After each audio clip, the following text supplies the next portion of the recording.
Breaking news from WRAL. Coverage you can count on. A major ruling. The Supreme Court strikes down most of President Trump's tariffs. What this decision could mean for the economy and trade moving forward. Plus, in court today, a man involved in a shootout with Raleigh police is set to face a judge. What we're learning about the dangerous encounter as officers try to make that arrest. And I'm tracking a band of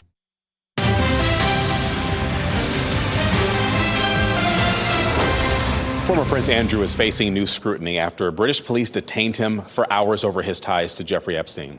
Here's NBC's Ralph Sanchez. Former Prince Andrew is out of police custody, but he is not out of legal danger. The king's younger brother held for around 11 hours yesterday after his unprecedented arrest at his home in the east of England. He was released late last night without charge, but police say he remains under investigation on suspicion of misconduct in public office. They haven't released details of those allegations, but the arrest comes just weeks after files released by the Department of Justice show that Andrew appeared to have forwarded Jeffrey Epstein internal British government documents while he was serving as a UK trade envoy.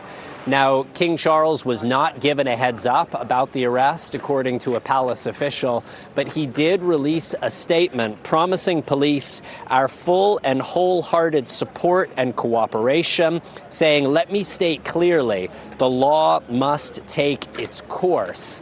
The King and Queen both continuing their planned schedule yesterday. We are not expecting to see them today, but this has been the biggest aftershock yet internationally of the Epstein scandal, and it has left the monarchy shaken by the first arrest of a member of the royal family in nearly 400 years. Well, job hunters, Publix is hiring for its new Durham store, and a hiring event starts today as the company looks to fill more than 140 positions. This is going to be at its new location at Lotta Park. It's happening at the Hilton Durham all weekend from 9 to 4:30. Experts are warning the high prices you pay for beef could become the standard. The price of ground beef last month was up 17% compared to the same time last year. Both grocery stores and restaurants are being affected. This is happening as ranchers struggle with the shortage of cattle, and that's because of severe drought conditions. Ranchers were also being forced to shrink their herds during the COVID-19 pandemic. Yesterday's update to the drought monitor showed worsening conditions across the state. Meteorologist Grant Skinner joins us now. Grant, there are now parts of our area under an extreme drought. Our drought conditions continue to worsen across the state. 68% of the state as of last week had that severe drought, now 76% this week. And here's a breakdown of each category. 100% abnormally dry, 98% under that moderate drought, then 76% under the severe drought, so about 3/4 of the state, and then 5% under an extreme drought. And you can see severe drought impacts when we look at historic impacts for North Carolina. Dryland crop yields tend to lower when we have severe drought, also voluntary and mandatory water use restrictions, and wildfires are harder to extinguish when we have these drought conditions. So all concerns we'll have to watch out for as the drought continues. Of course, that severe drought covers a good portion of the state back towards Johnson City, Asheville, and now parts of our area under an extreme drought. You can see up towards Rocky Mount, Roanoke Rapids, that area in red indicating the severe drought there. We need a good bit of rain still, probably between 5 to 7 inches for our area. For areas of the south and west, we need 9 to maybe 10 to 11 inches needed to break that drought.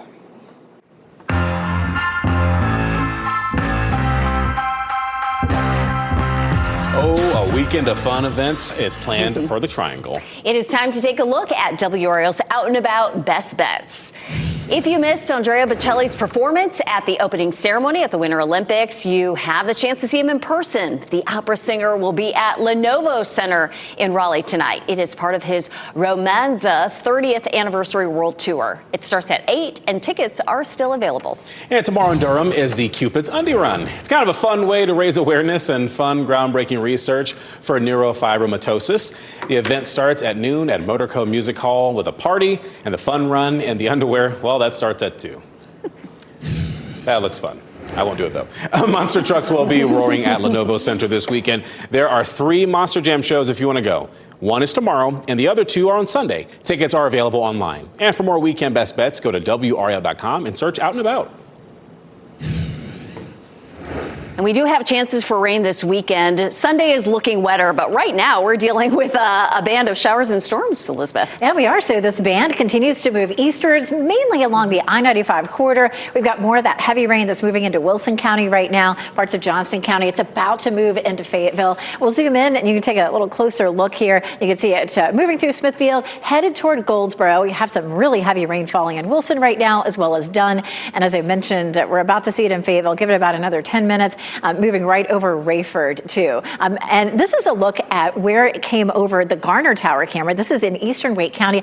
Watch the trees if you can. We'll give it another minute, and all of a sudden, all the trees just really start swaying. We did have a couple of trees that were down around the Raleigh area, but lots of heavy rain. You can see the cloud cover coming in, and it was pretty dramatic as it crossed our area. We take a look at where it is right now here on Futurecast, and you can see, again, it continues to move eastward by about 12:45. It's in Fayetteville. It continues to move into Goldsboro, right on out of Wilson County and Edgecombe County. And by the time we get to 1:30, it's almost completely over. Just south of Clinton, we still have a little bit of light rain. And by 2 o'clock, it's pretty much out of the viewing area, minus a few sprinkles. Now, Futurecast is trying to show some clearing from the west. And actually, we're seeing that happening right now. We have the skies beginning to clear from the west. So we could see a little bit of sunshine as we get into the latter part of the afternoon. Right there's the back edge of the clouds from Greensboro down towards Charlotte. And so I would expect to see some sunshine. We're also expecting today to break a record high, and we'll talk more about that in just a little while. The rain is pouring right now in Wilson, and you can see the whirligigs spinning fairly quickly.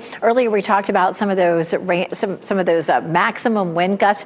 The strongest that we've seen so far is right over RDU at 43 miles per hour. Right now, for some reason, RDU is not reporting wind, but 54 is our current temperature. What's new today is that Sunday is trending wetter. What's now is we have that rain and wind moving east. It did not reach the criteria for a severe thunderstorm warning. You may wonder, why didn't we get a warning? It was pretty dramatic, but it didn't quite reach the criteria. More rain ahead over the weekend. Temperatures start to cool down, especially on Sunday, and Sunday is looking pretty wet. Here's a look at the big picture. We have our cold front that'll be moving through. It will stall offshore and a low develops along it, and that's what's going to help to push that rain back in for parts of Saturday and Sunday. This is early Saturday morning. We'll wake up to cloudy skies and maybe a few sprinkles. Some showers roll through right around lunchtime and then move out. And then it may be mainly south and east of the triangle on through the afternoon. So it's not going to be an all-day soaker across the entire viewing area, but Sunday will be close to it. By 3 or 4 a.m., that rain moves in. We're seeing some rain heavy at times at 6 a.m. We see a big band come through right there around lunchtime. And then there's 3, 4 o'clock. And then finally it starts to move out. Closer to the coast, it could end as some snow showers. Right now, we're looking all total today, tomorrow, Sunday at maybe as much as 3/4 of an inch of rain. I wouldn't be surprised if we see an inch in there somewhere. It came down very heavily for us, but it was also very quick. So today, probably only around 1/4 of an inch. A high 76 this afternoon. We'll talk about that potential for a record, and then notice it turns a whole lot colder behind the front early next week. All right, thank you for looking for that, Elizabeth. Oh, well, new store in Durham is what we're talking about this afternoon. Plans for a new Publix, they have been in the works for years, which is why tonight at 4, the developer is going to give us a new timeline for when it'll be open. Plus, lingering storm impacts. A Chapel Hill restaurant is almost ready to open 8 months after Chantal. We assess what is stalling recovery efforts. Next at noon, a big business shift. Amazon has taken the top spot in global sales, ending Walmart's long run. What's driving this change? Eyes on gold as we look live at Italy. Team USA's men's team take the ice in a must-win Olympic semifinal today. Plus, where the U.S. stands in the medal count.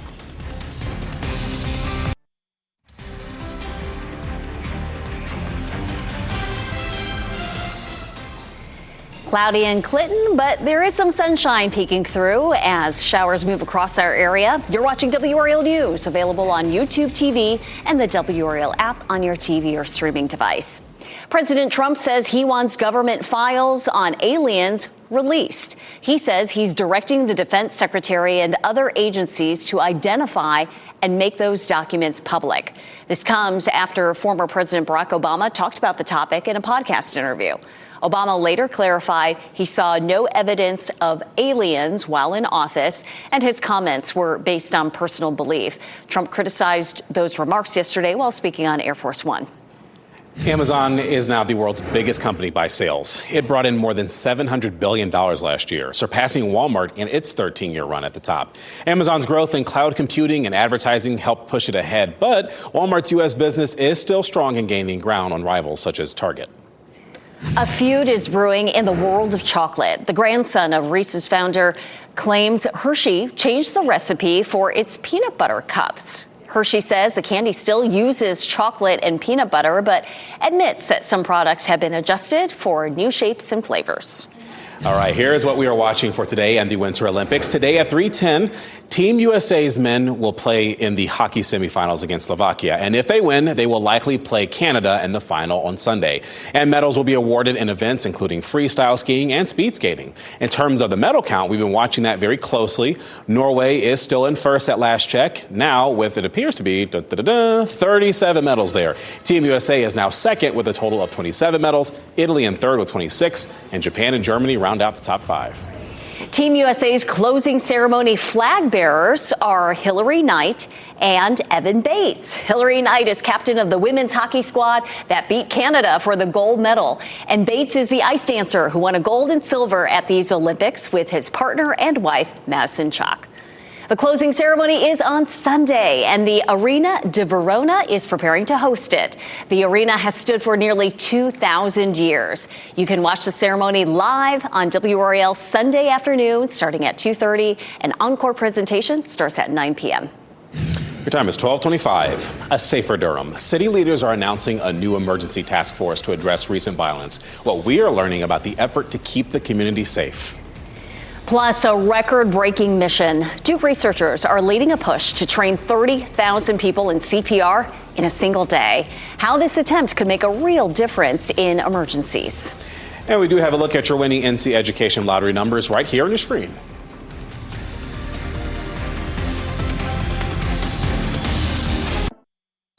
Shot in 4K ultra high definition. Your number one source for local news. WRAL News. Coverage you can count on.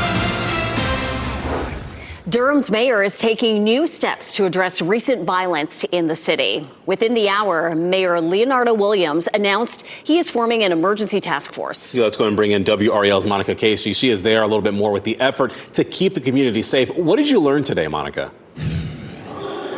Well, Chris, that press conference wrapped up just a few moments ago, and it was actually cut short after residents were shouting questions at the mayor, showing the frustration with the recent violence here in Durham. One thing we heard people talking about was young people and the fact that they say there is not enough for young people to do in Durham. The mayor touched on that in relation to the recent violence with not only young victims, but young people being charged.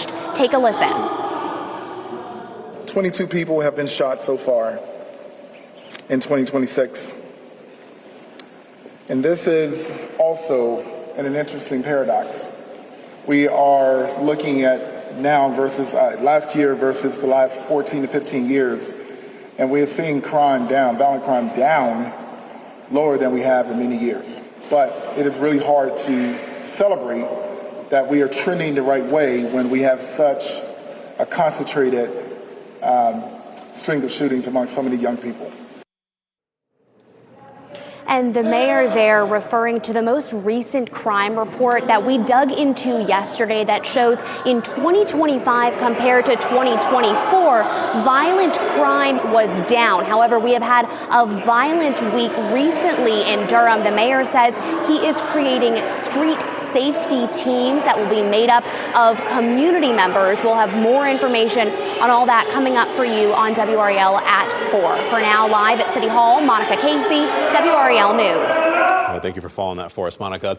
Well, a band of wind and rain is crossing our area right now. Let's go ahead and get an update on that with meteorologist Elizabeth Gardner. I can see on the radar behind you there, Elizabeth, that band's still there, but it's pushing out toward the east there. It is. It's already passed. If you're, say, from Rocky Mountain northward and westward, you're done with it. But it is continuing to push through parts of Edgecombe County, Wilson County, getting ready to move on through Wayne County, down toward Fayetteville, Sampson County. You're going to see it as well. So it's through most of the viewing area, but along and east of I-95, especially those southeastern counties, you can still see it there. Those yellows and oranges are where it's heavier. So just starting to push into Fayetteville, moving across Dunn right now and into Goldsboro. I've got the camera from Goldsboro up. I'm going to show it to you in just a few minutes. Now, nothing that moved through here up to this point has been severe. Severe storms are going to be 58-mile-per-hour winds or stronger, and the strongest we've seen is about 40 to 45, maybe pushing 50. But in this area where it's likely to continue to move through over the next hour, we do have a level 1 risk for severe storms. Our current wind gusts are 30 in Fayetteville, 25 in Clinton, and 25 in Goldsboro.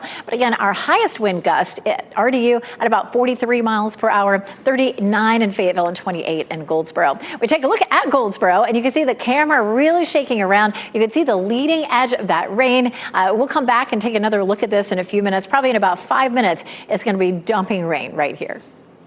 All right, thank you for that, Elizabeth. We do want to go back to that breaking news we have been following as the Supreme Court issued a major blow against President Donald Trump's tariffs today. The justices said that the president violated federal law when he imposed sweeping tariffs across the globe. Chief Justice John Roberts wrote in the majority opinion that the president needs authorization from Congress to exercise those tariffs. It's a striking decision from the conservative court that has decided with the president on issues such as immigration and spending cuts. The justices agreed on the decision 6-3. I'm Kirsten Clark in the WRAL Live Center. We're staying on top of the latest developments in the search for Nancy Guthrie. We have some video here showing Guthrie. She's the 84-year-old mother of Today Show co-host Savannah Guthrie. We are now in day 20 of that search, and at this point, local and federal officials have received thousands of tips. The dispatch manager for the Pima County Sheriff's Department is asking people to really consider whether a tip or lead is credible before calling. This comes as law enforcement continues to review that doorbell video from the night Guthrie disappeared. They're also looking into DNA found at her home. Of course, there's now more than $200,000 in a reward for those with information leading to information in the search for Nancy Guthrie.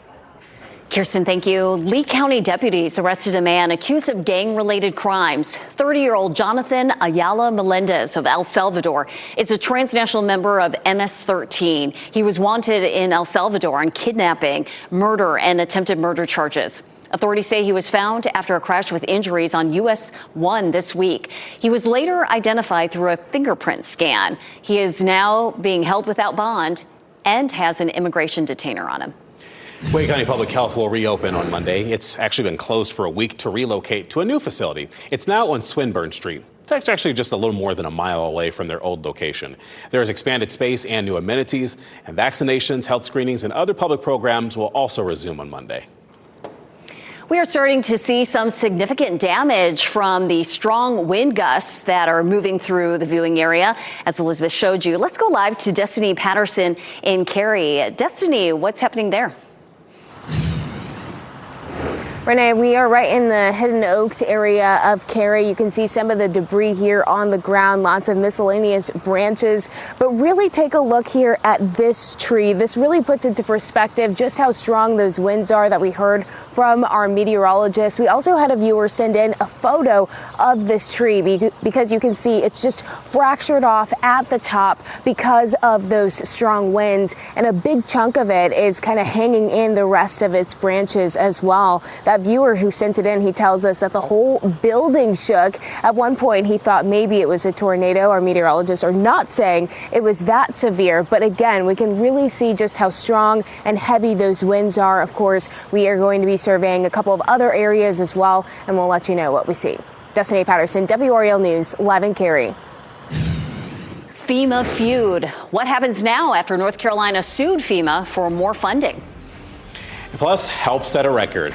Coming up, find out how to be a part of history and learn a life-saving skill all at the same time. We'd love to connect with you online. Follow WRAL on Facebook to join the conversation.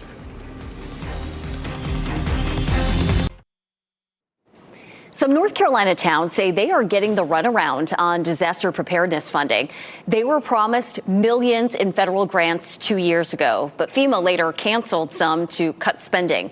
So the state sued, and a judge ruled the money must be paid. Now many towns say they are still waiting on that money, while FEMA says it's complying with the order. Today, the North Carolina Attorney General's office is collecting food for a good cause. The office's food bank team is hosting its Legal Feeding Frenzy kickoff event today. We're talking about law firms, schools, and organizations across the state competing to provide meals for people in need. The Attorney General's office says it usually raises enough food and money for 500,000 meals across the state. And today's event will be at the Food Bank of Central and Eastern North Carolina in Raleigh, and that is actually starting right about now. It is National Love Your Pet Day. We will highlight the health benefits of owning a pet, especially as you get older. Plus, a life-saving goal. We are talking live with Duke's Tyler Cope about a statewide push to train over 30,000 people in hands-only CPR. How this record attempt could save more lives.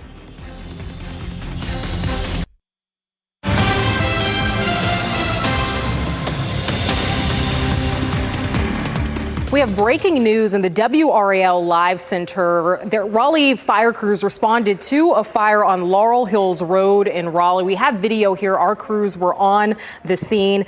We were told that the call came in just before 11:30 this morning, and there were 6 adults and 3 kids that live in the house, and at least 3 of them were home at the time of the fire. Thankfully, everyone was able to get out safe. Firefighters did go back inside to rescue 2 dogs. Thankfully, they also got out safe. We're told that the damage seemed to be contained to the first floor of the home, so not significant damage there, but we're still working to learn the cause of that fire here on Laurel Hills Road in Raleigh. Kirsten, thanks. Thousands across North Carolina are preparing for a life-saving effort. Next week, Duke and emergency partners will try to, get this, break the world record for hands-only CPR training in 1 day. So the goal is to train 30,000 people to improve survival from sudden cardiac arrest. A worthy goal and an interesting way to achieve it. Joining us now is Tyler Cope with Duke to explain what we need to know about this. Tyler, thank you so much for being here. Thanks for having me. So before we get to how people can get involved, let's talk about sudden cardiac arrest. A lot of folks think it's synonymous with a heart attack, but they're actually different. That's right. So sudden cardiac arrest is one of the leading causes of death worldwide, with only 1 in 10 people surviving. And sudden cardiac arrest is essentially where the heart stops beating effectively. And this can happen to anybody at any place at any age. And for every minute that somebody doesn't receive CPR or a shock from a AED, their chances of survival go down by 10%. And that's why it's so important for everybody to learn CPR and how to act. Because you could be nearby when that happens. And yes, people are calling 911, but as those paramedics come, you could also be Absolutely. Saving life. Yes. Yeah. So talk about how CPR does save lives. That's right. So CPR, when a bystander performs it, you are compressing the chest. It's all you need to do is hands only, and it circulates oxygen throughout the body and the brain. And that can lead to a shockable rhythm, which can allow somebody to survive. You can attest it is easy to learn, right? That's right. Yes, it can be learned in only just a few minutes, just learning what sudden cardiac arrest is, how to perform chest compressions, and then just a little bit of practice. No licensure needed. So why not learn it along with others who are trying to get that training? So all together, you want to help break a world record in training. Explain that. That's right. Part of our NIH-funded race cars clinical trial at Duke University, led by Dr. Christopher Granger, one of our goals is to improve survival from sudden cardiac arrest, which is why I'm here today. And on Wednesday, February 25th, we are looking to host public training locations around North Carolina in select counties where the public can come and learn how to do CPR, help learn how to save a life, and help break a world record. You were saying the world record right now is from India, right? That they set that at one time. Yes. So seeing if we can beat that here. And this is all part of your ongoing research at Duke about this. Talk about the goals of that research. Yeah, so I'm lucky to be a part of a clinical trial, again, called Race Cars. And what we are looking to do is improve survival from out-of-hospital sudden cardiac arrest. And we're looking to do that through 4 mechanisms, or really 3. One is, can we improve the performance of telecommunicators from 911? The second, can we get more first responders on the scene, like fire and law enforcement? And the third is, how can we train as many people as possible in hands-only CPR to improve bystander and then overall survival rates. And you're offering this training at locations across the state, right? That's right. So we have 30 counties that are participating, and we have wonderful community partners from EMS, healthcare systems, and the American Heart Association putting on events. People can find out a location near them at www.racecarstrial.org. Tyler Cope, thank you so much, and can't wait to hear how many people you do end up training. Thank you. We're hoping to one day, hoping to train February 25th, 30,000 people one day, and see if we can break a record. Remember, you can save lives by learning that. Tyler, thank you so much. Chris. Hope they can break a record. Okay, weather-wise, I'm here in the WRAL Severe Weather Center with Elizabeth Gardner. And you can just barely see it, but there are a couple of raindrops on the Goldsboro cam. But what we have seen this afternoon is starting to push out of our area. It is. So it's starting to move out of Goldsboro, but Goldsboro still, had a really good view. We had real dark clouds here, and you can see the wet conditions here. People are out walking around without their umbrellas, so it does look like that it's mostly moved out of Goldsboro. When you take a look at the radar, though, it looks like it's sitting right on top of Goldsboro. Also, Fayetteville seeing some rain as well, and then it will continue to move on out, moving out of Edgecombe County, moving out of Wilson County. But again, really, the next really is going to be down around Sampson County. You're going to continue to see it down there. So we'll zoom in. So Fayetteville, Clinton, Goldsboro, that's mostly where we're seeing the rain right now. Now, there may be some patchy light rain lingering behind it, but not too long. We're already starting to see some clearing from the west, mostly around Greensboro, but that will move through gradually as we head through the afternoon. And the rain moves out pretty quickly. By 1 o'clock, again, Fayetteville, Clinton, Goldsboro, and then by 2 o'clock, it's out of the viewing area, and we should see some sunshine by 2 o'clock in our western counties, and then in our eastern counties by maybe 3, 4, 5 o'clock, depending on exactly where you are. It is likely to remain on the breezy side through the afternoon. This is a look at Fayetteville, and you can definitely see the rain coming down here. Lots of ponding, lots of puddles there on the roads, and it's coming down pretty steadily. 54 is our current temperature in the triangle, and with the rain, it's still a little on the cool side, but we are looking at warmer temperatures once this moves on out. A high in Fayetteville of 79, 76 in Raleigh, 74 in Durham after all this moves on out. We take a look at the weekend now, and things have changed a little bit since this time yesterday. We're still looking at some scattered rain on Saturday with a high of 62, but Sunday is trending wetter and cool too at the high of 52. We're going to see rain for most of the day. So what does that mean for your outdoor plans? Well, Saturday, we're looking at just some scattered showers you should be able to get in and out. But Sunday is going to be one of those days you probably want to spend inside. We were talking just a little while ago about some of the fun events across our area. Most of those are inside. It is at the end of February at this point. So we take a look at our 7-day forecast. That's 76 degrees for today. We'll break the previous record of 75. And then we're mild tomorrow morning in the 50s again with some rain on and off on Saturday. 60% chance. Goes to 80% on Sunday, with rain for most of the day with some pockets. Now, it will start to pull away. So the farther you are east, the more rain you'll see on Sunday as that coastal low starts to move on out. And then temperatures will be chilly. Monday morning, 31 degrees. So there is some cold air in place as this starts to move out, but it doesn't look like the cold air is going to catch up to the rain. It looks like the rain moves out and then the cold air arrives. So not expecting anything frozen at this point. Keep checking back in case the cold air wants to move faster. We're pretty chilly for much of next week, but there's a little taste of spring by Thursday with our high temperatures back into the mid-60s.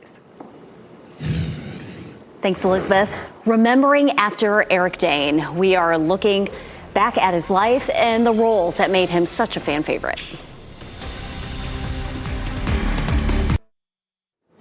As we wrap things up, here's a look at a few of the headlines we're following today. The murder suspect, who is now also accused of shooting at Raleigh police officers, will go before a judge. Solomon Owens was wanted for the murder of Joey Adams and Garner earlier this month. Raleigh police say Owens shot at 5 officers when trying to execute a search warrant. One was hit, but is expected to be okay. Owens was evaluated at a hospital and is now in custody. He now faces 2 additional attempted murder charges, among other serious charges. A man accused of killing a 19-year-old woman in Wake County, then taking off to Georgia, is awaiting extradition. Deputies say the victim and the suspect knew each other. 28-year-old Ricardo Maldonado was arrested near Atlanta about 10 hours after the shooting on Avery Street near Garner. He'll have an extradition hearing in Georgia before being brought to Wake County to officially be charged with first-degree murder in the death of Jennifer Sanchez Solis. Durham leaders say they are taking new steps to address recent violence in the city. Mayor Leo Williams just announced an emergency task force focused on improving safety. This comes as 22 people have been shot in the Bull City so far this year. Several of the victims, young people. We will bring you more on these new efforts during our evening news starting at 4 o'clock. Oh, well, Hollywood is mourning the loss of actor Eric Dane. He died at the age of 53, and his publicist says that he died after a battle with ALS, surrounded by family and friends. Dane was best known for Grey's Anatomy and Euphoria, and his death comes less than a year after he announced his ALS diagnosis. Woody and Buzz Lightyear are teaming up once again. Pixar releasing the first official trailer for Toy Story 5. The gang is reuniting as they face new challenges from electronics. What? Kids would rather play with electronics than their toys? No. Tom Hanks and Tim Allen returning to the iconic roles of Woody and Buzz. Toy Story 5 comes out on June 19th. Look, I used to have an original Buzz Lightyear. It was fun. Oh. But then I found Nintendo. All right. See? The challenges of technology. Well, it's National Love Your Pet Day today, and so you may want to give your pet some extra hugs for all they do for you, including my little dog, Cha-Cha. Now, whether it's a dog, cat, or even a snake or lizard, doctors say owning animals can improve your health. Being a pet owner can support you socially and emotionally, and research shows that it can help ease depression, anxiety, and loneliness. It can also help mobility in older adults. Pet ownership, particularly for older adults like dogs, can make a huge impact on increased physical activity, social engagement, and helping to fight disability and frailty that happens with spending too much time on the couch. Pets can really help older adults be more active. Improved memory can also be linked to owning a pet. Spending time